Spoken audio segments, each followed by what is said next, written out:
তোর বউ কি জানে তুই ফিরাইছস? আমরা আপনাকে যে অবস্থায় পেয়েছি পুলিশকে ইনফর্ম করা উচিত। ভূত। মামি এই পোয়াতে শরীরে এসব ভারী কাম করতেছেন কে? যেন যাইতেছস ওরে থাইকে আসিস, তোর লোকে ভালো হইব, তোর মায়ের লোকে ভালো হইব। বলো মা, কবুল। দীপা,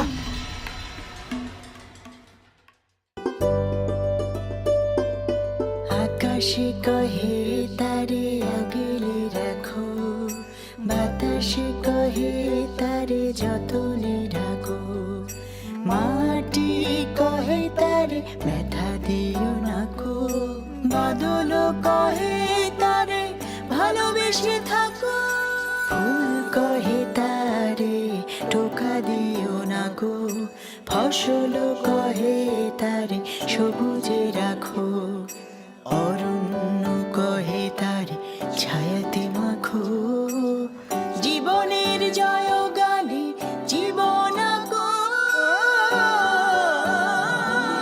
যতন করো তারে জগৎ কহে, নারী জয়া জননী সে কথা হয় বলে।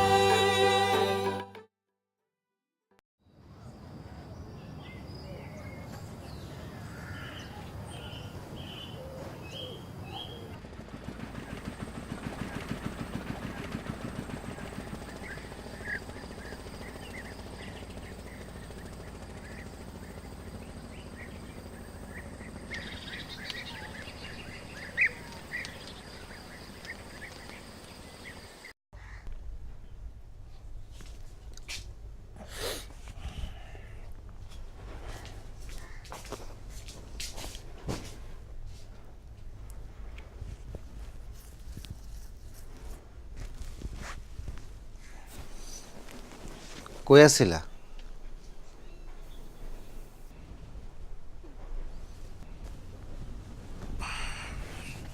তোমার আব্বাই কইতেছিল আমরা চাইলে এই জায়গায় থেকে যেতে পারি, আবার তোমার হলে আমাকে বাড়িতেও চলে যেতে পারি। সব আমার ইচ্ছা। তোমার কাছে তো সবই সহজ। অহন আমি কি কমু কও? এই জায়গায় আনার আগে ভাবতেছিলাম সহজে সব কিছু ঠিক হয়ে যাব, কিন্তু তুমি বাইসা আছো জানলে কোনোদিনও বিয়াতে রাজি হইতাম না। আমার কোনো উপায় ছিল না, কারোর সাথে যোগাযোগ করতে পারি নাই। আমি তো ভাবছিলাম তুমি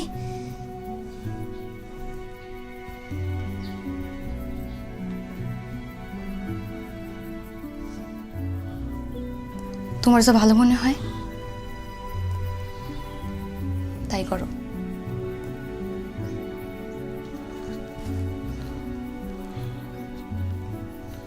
আমার তুমি মাফ করে দাও, ভুল আমারই হয়েছে দীপা। তাছাড়া যা হওয়ার তা তো হয়েই গেছে, এর উপর তো আমাকে কোনো হাতা ছিল না, সব আল্লাহর ইচ্ছা। দেখো সব ঠিক হয়ে যাবে।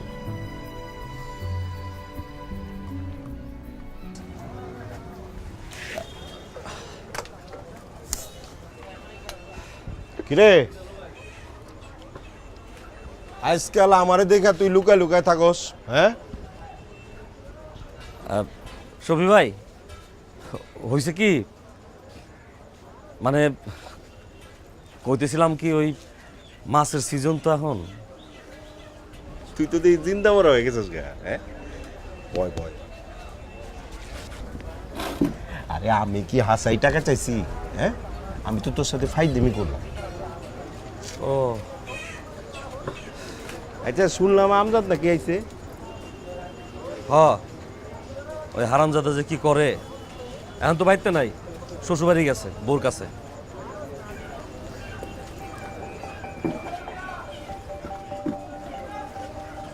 তোর বাপের কামটা কি করলি? সই দিছে?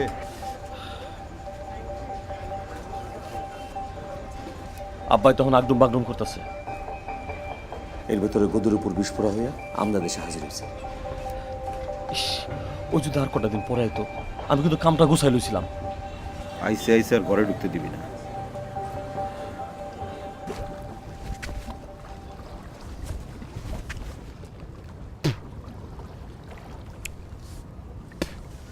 আমজাদ ভাই,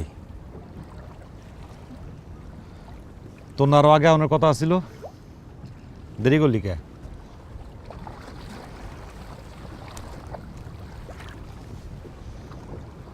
শোন, তোর একটা কথা সাফ সাফ করে দিতেছি,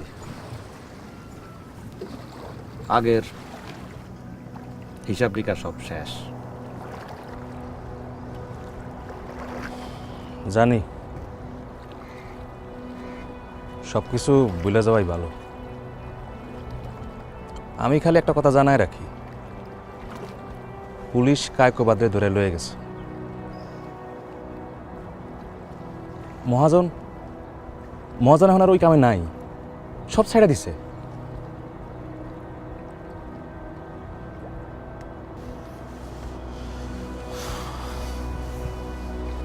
ভালো। আমজাদ ভাই, মালগুলা কি করছিলে? তোর না কইছে আগের হিসাব নিকাশ সব শেষ? আমার কথা মনে হয় তুই বুঝতে পারছ তাই না? হন, আল্লাহ আমারে আরেকবার সুযোগ দিছে, আমি এই সুযোগটা হারাইতে চাই না। গেলাম। আমজাদ ভাই,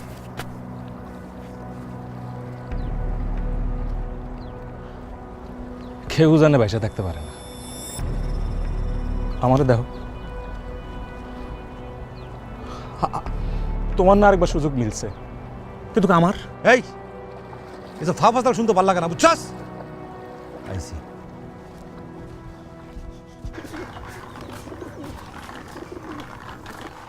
দুই দিন হয়ে গেল, আমজাদ তো এখনো ফেরে না।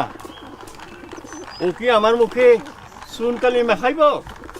না, ও ফিরাইব আমি নিশ্চিত।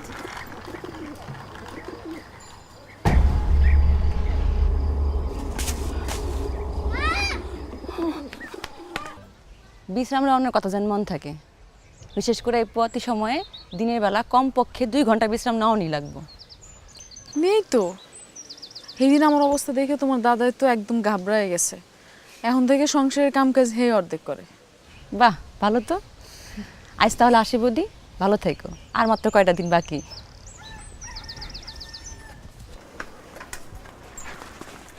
জলদি উঠো, জলদি সেলিম ভাই, জলদি উঠো, বড় আমি মাথা ঘুরে পড়ে গেছে। তাড়াতাড়ি সাইকেল ওঠো, ঘুরাই।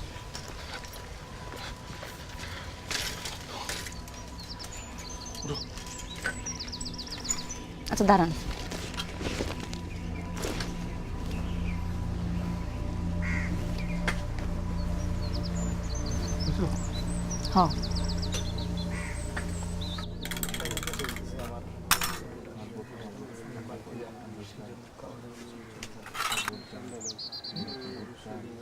হ্যাঁ,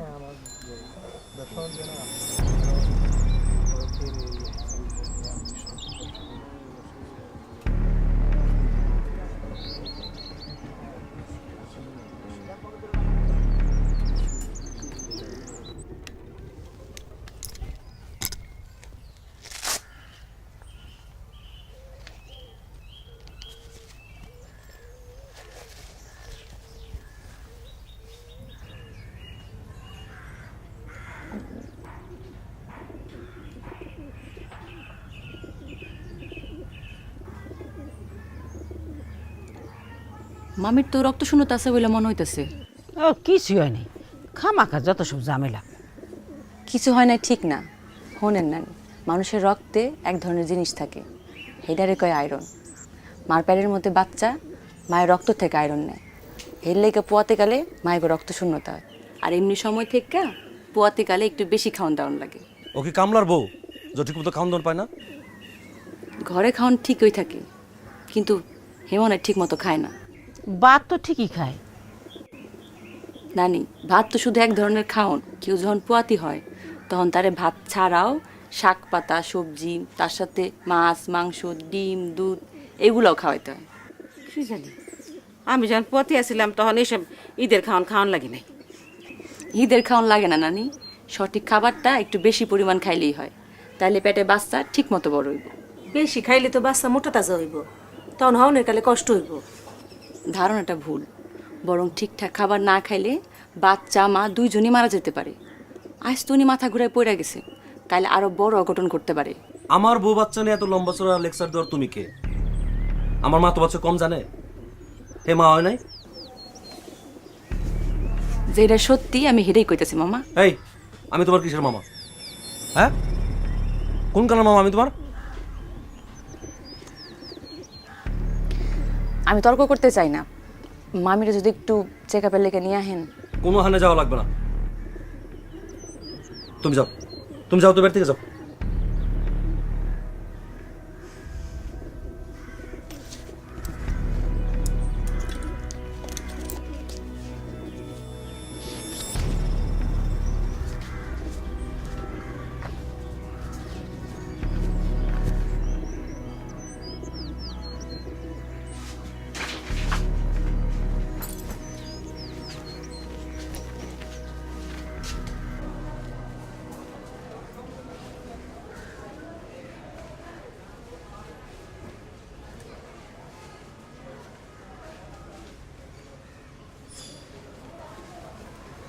স্যার, ওনার ডিসচার্জ দেওয়ার পরও উনি ওইখানেই বসে রয়েছে।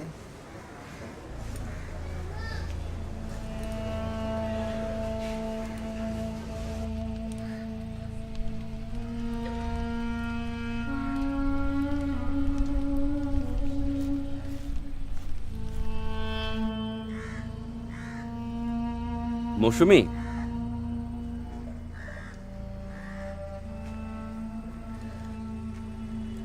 আপনার চেক আপ কেমন হলো? সব কিছু ঠিকঠাক আছে। ওরা আয়রন ট্যাবলেট দিয়েছে, আর ওই যে এগুলো। এটা ফলিক অ্যাসিড। এ সময় বাচ্চার মস্তিষ্ক আর মেরুদণ্ড তৈরি হতে থাকে, আর এই ফলিক অ্যাসিড এগুলো তৈরিতে সাহায্য করে। সরি, আপনাকে লম্বা ডাক্তারি বক্তৃতা দিয়ে ফেললাম। আপনাকে কি কেউ নিতে আসবে? আমার কেউ নেই। কেউ নেই? আচ্ছা, আপনি নাকি পুলিশকে কিছুই বলেননি? পুলিশকে বলার কি আছে? আমার নিজের পায়ে তো আমি নিজেই কুড়াল মেয়েছি। ঠিক আছে, ঠিক আছে, একটু শান্ত হন। আমার রুমে আসুন, একটু কথা বলি।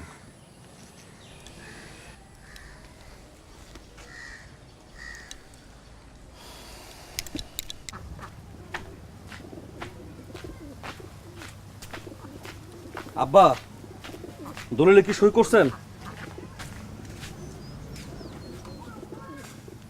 আব্বা, এই একটা কথা আপনারা কয়বার জিজ্ঞামু? সময় মতো যদি কাগজপত্র তৈরি না করেন তাহলে তো খাজনা দেওয়ার সময় বিপদে পড়বেন। আব্বা,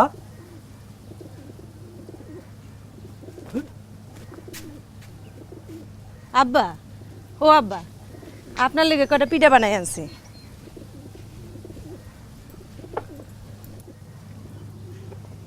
আব্বা, ও আব্বা, আপনার লগে দুইটা কথা আছিল। তুই কি কইতে চাস এটা ক। শাহজাহানের নৌকার খোরাকির টাকা থেকে আমার বাগের অংশ আমি চাই, আপনি তার একটু কইয়া দেন। নাহলে আপনি সব কিছু বুঝা লন। এমনি চলতে থাকলে কিন্তু আপনার একদিন পস্তাইতে হইব আব্বা। আমজাদের মনে কি আছে সেটা হে ভালো জানে। তাই আমি কিন্তু আমার বাগের একটা সুতাও ছাড়বো না। আমজাদ আমজাদ আমজাদ আমজাদের নিয়ে একবার ধুয়ে তুলে ফেলছে, এখনো তো বুঝো নাই হে গেছে আর আইতো না, ফুটছে। তুই তো কোনোদিনও চাস না হ্যাঁ দুই দণ্ড বাড়িতে দাঁড়াক। আর আমজাদ তোর মতন বাপের জমি বেচা দোকান করে নাই।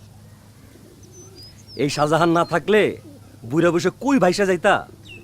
অহনো যারটা খাস পরস হ্যাঁ তোর বাপ। লও ধরো।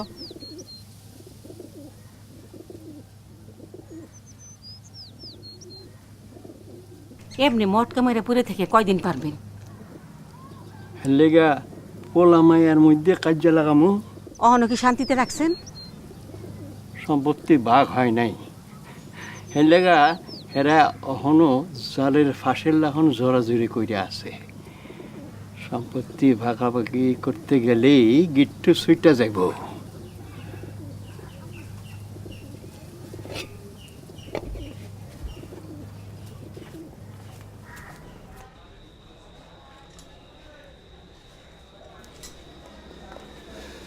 নিন চা নিন।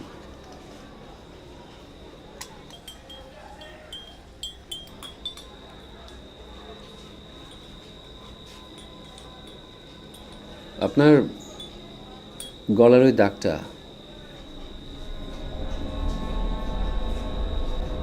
কেউ কি আপনাকে গলা টিপে মারতে চেয়েছিল?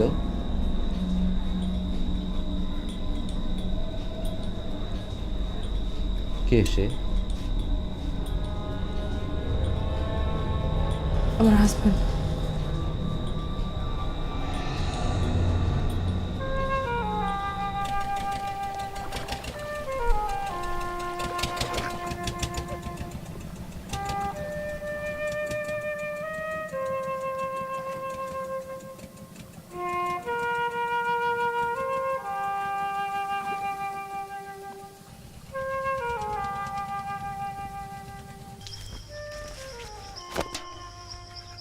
আপনি এনে কি করেন?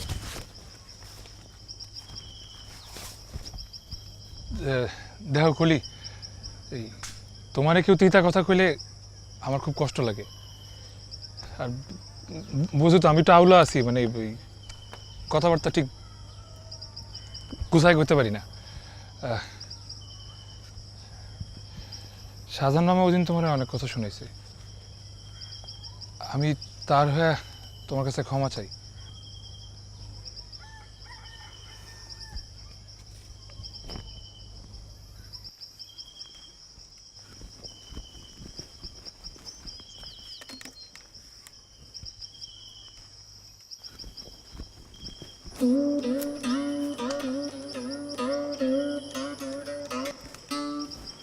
আপনি যেটা কইবার চান আমি বুঝছি, কিন্তু এটা কোনোদিন হইব না।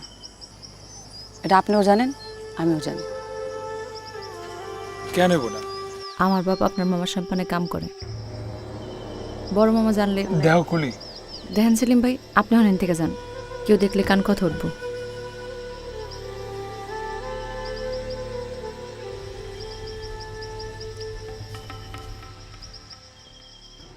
ওনার আত্মীয় স্বজন বন্ধু বান্ধব কেউ নেই, আমরা শুধু তার হাজব্যান্ডের নামটাই জানি, আর কিছু না। আপনি কি নিশ্চিত যে উনি সব কিছুই ঠিকঠাক বলেছেন? হ্যাঁ, আমি নিশ্চিত। অবশ্য আপনি চাইলে ওনার সঙ্গে একবার কথা বলে দেখতে পারেন, পাশের রুমে আছেন। তবে এই মুহূর্তে উনি প্রচণ্ড মানসিক চাপের মধ্যে আছেন, বুঝেনি তো। না না, ঠিক আছে, আমরা যথেষ্ট পরিমাণে ইনফরমেশন পেয়েছি। ওকে, আমি তাহলে উঠি। আচ্ছা ডাক্তার সাহেব, আপনি যে বললেন যে ওনাকে ডিসচার্জ করা হয়েছে, সেই ক্ষেত্রে আমাদের যদি কোনো প্রয়োজন ওনাকে দরকার হয়, আমরা ওনাকে কীভাবে পাবো? ওনার যেহেতু যাওয়ার কোনো জায়গা নেই, তাই আপাতত উনি আমার ওখানে আমার এক চাচির সঙ্গে থাকবেন। এক্ষেত্রে ওনার প্রতি খেয়ালও রাখা হবে। ঠিক আছে, আসি। আসসালামু আলাইকুম। ওয়ালাইকুম আসসালাম।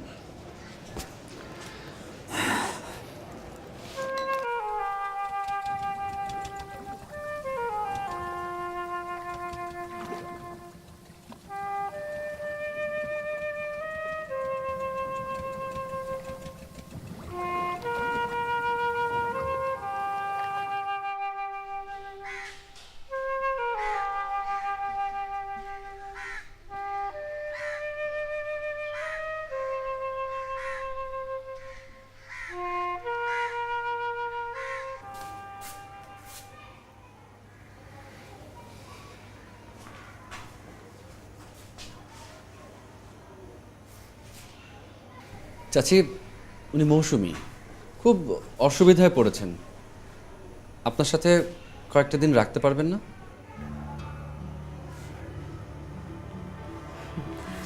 আহেন, কই থাকবেন দেখাই দিতেছি। আহেন।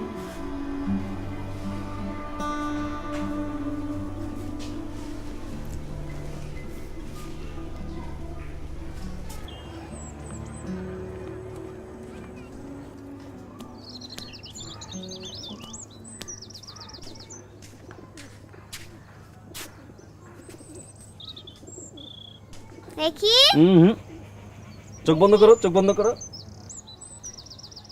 এবার চায় দেখ।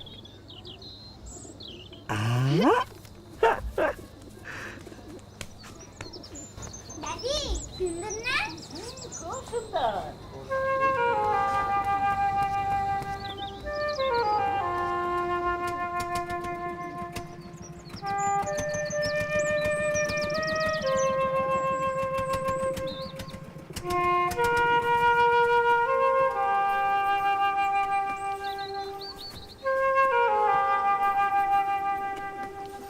চাচা চাচি লেগেছে।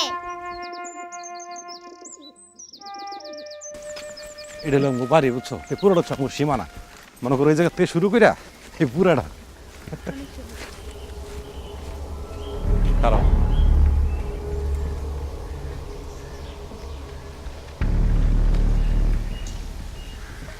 মিয়া ভাই, একবারে দিয়ে মাথা দুই ফালা করে ফেলো। কামটা কিন্তু ভালো হইতেছে না মিয়া ভাই। নতুন বউ লয়ে আইছি, বাইতে উঠবার দাও। আসো। কই যাস তুই? এই কই যাস? একটা বড় বড় করে দিলাম। থাম থাম। কে থামবো? থাম কইতাছি। থাম তোরা। কি শুরু করছো? থাম, একবারে থাম। ওখান থেকে আমরা এই বাড়িতেই থাকবো। আমরা যখন থেকে এই বাড়িতে থাকবো। এই আমার লগে আহ, তুমি ওগুলো একটু চিন্তা করো না। দেখি কেডাই কি করে।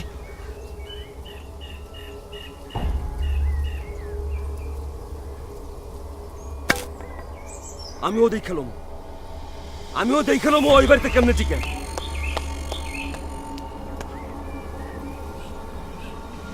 হাই বাপ, হাই।